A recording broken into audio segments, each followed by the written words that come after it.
നല്ല ചൂട് ചോറിലേക്ക് നല്ല ചൂടുള്ള രസം, അതിൻ്റെ കൂടെ ഒരു മീൻ വറുത്തതും കൂടെ. ഈ ഒരു കോംബോ ഇഷ്ടമില്ലാത്ത മലയാളികൾ കുറവായിരിക്കും അല്ലേ. ആദ്യം നമുക്ക് രസത്തിൻ്റെ കൂട്ടൊന്ന് തയ്യാറാക്കിയെടുക്കണം. ഇതിനാദ്യം മിക്സിയുടെ ചെറിയ ജാറിലേക്ക് 3/4 ടീസ്പൂൺ ജീരകം, ചെറിയ ജീരകമാണ്, 1 ടീസ്പൂൺ കുരുമുളക്, 3 ഉണക്കമുളകും കൂടെ നന്നായിട്ട് പൊടിച്ച് മാറ്റി വെക്കാം. ഇതേ മിക്സിയുടെ ജാറിലേക്ക് നമുക്ക് 5-6 അല്ലി വെളുത്തുള്ളി, വലിയ വെളുത്തുള്ളി ആണെങ്കിൽ ഇങ്ങനെ 3-4 മതിയായിരിക്കും. ഇത് നന്നായിട്ടൊന്ന് ക്രഷ് ചെയ്ത് മാറ്റി വെക്കുന്നുണ്ട്. ഇതെല്ലാം കൂടെ ഒരുമിച്ചിട്ട് പൊടിക്കില്ലെന്ന് വീട്ടിലെ പോരാളി പ്രത്യേകം പറഞ്ഞിട്ടുണ്ട്, കാരണം പൊടിഞ്ഞു കിട്ടില്ലാന്ന്. പിന്നെ ചട്ടിയിലേക്ക് വെളിച്ചെണ്ണ ഒഴിച്ച് കുറച്ച് ഉലുവയും കടുകും കൂടെ പൊട്ടിച്ച് ഉണക്കമുളകും കറിവേപ്പിലയും ചേർത്ത് ഇതിലേക്ക് 2 പഴുത്ത തക്കാളി നന്നായിട്ട് ചെറുതായിട്ട് അരിഞ്ഞതും കൂടെ ചേർത്ത് നന്നായിട്ടൊന്ന് സോട്ട് ചെയ്യാം. ഇതിലേക്ക് 1/2 ടീസ്പൂൺ മഞ്ഞൾപ്പൊടിയും 3/4 ടീസ്പൂൺ കാശ്മീരി മുളക് പൊടിയും ചേർത്ത് ഒന്നുകൂടി സോട്ട് ചെയ്യാം. ആവശ്യത്തിന് ഉപ്പും കൂടി ചേർത്ത് കൊടുക്കാൻ മറക്കല്ലേ.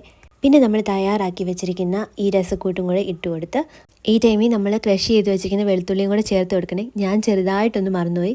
പിന്നെ ഞാനതൊന്ന് ചെറുതായിട്ട് ചൂടാക്കിയിട്ട് ചേർത്ത് കൊടുക്കുന്നുണ്ട്. ആവശ്യത്തിന് പുളി, ഒരു നെല്ലിക്ക വലുപ്പത്തിലുള്ള പുളി സോക്ക് ചെയ്തിട്ട് അത് നന്നായിട്ട് അതിൻ്റെ പിഷിടെല്ലാം കളഞ്ഞ് ഇതിലേക്ക് ഒഴിച്ചു കൊടുക്കുക. പിന്നെ 1/2 കപ്പ് വെള്ളവും കൂടെ ചേർത്ത് നന്നായിട്ടൊന്ന് തിളപ്പിച്ചെടുക്കാം. ഒരു ചെറിയ പീസ് ശർക്കരയും കൂടെ ചേർക്കുന്നുണ്ട്, അത് എൻ്റെ കയ്യിൽ നിന്നിട്ടാണ്. പിന്നെ അവസാനമായിട്ട് കുറച്ചേറെ മല്ലിയിലയും കൂടെ ചേർത്താൽ നല്ല അടിപൊളിയായിട്ടുള്ള കംഫർട്ടായിട്ടുള്ള രസം റെഡിയായി. ഇതിൽ കായപ്പൊടി ചേർക്കുന്നില്ല, വേണ്ടവർക്ക് ചേർത്ത് കൊടുക്കാവേ.